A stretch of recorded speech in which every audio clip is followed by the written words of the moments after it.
আমরা এই মুহূর্তে আছি sky beach lounge and party centre. ইফতার করতে চলে এসেছি আমরা। 16 জন আছি আমরা। আপনারা দেখছেন যে আমাদের সাথে যারা আছেন আজকে এই রোজাদার বিন্দু, আপনাদেরকে সবাইকে দেখাবো এক এক করে যারা যারা এখানে আছেন। রমজান মাস জুড়েই বন্ধুমহলের বিভিন্ন আয়োজন থাকে। আজকে আমরা ইফতার করতে চলে এসেছি চান্দিনার যে নতুন একদম চমৎকার পরিপাটি একটা restaurant sky beach lounge and party সেন্টারে। আমরা আজকে 16 জন একসাথে এসেছি, সবাই মিলেমিশে ইফতার করব এবং এই ইফতারটা আয়োজন করেছে তাজুল ইসলাম মুন্সি, যিনি মহারম এলাকার।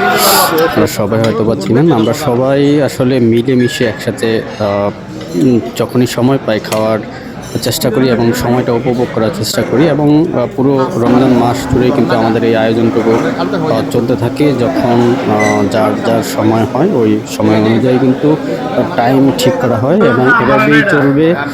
তো আপনারা যারা এই sky beach lounge and party সেন্টারটা চিনেন না, এটা হচ্ছে চান্দিনা মধ্যবাজার স্বপ্ন সুপার শপের উপরে। এটা খুব সুন্দর সাজানো গোছানো পরিপাটি একটা রেস্টুরেন্ট। আগে যেটা এখন ছিল গোল্ডেন প্যারাডাইস, এটাই কিন্তু নতুন করে এখানে আবার অন্য মালিকানায় চালু হয়েছে।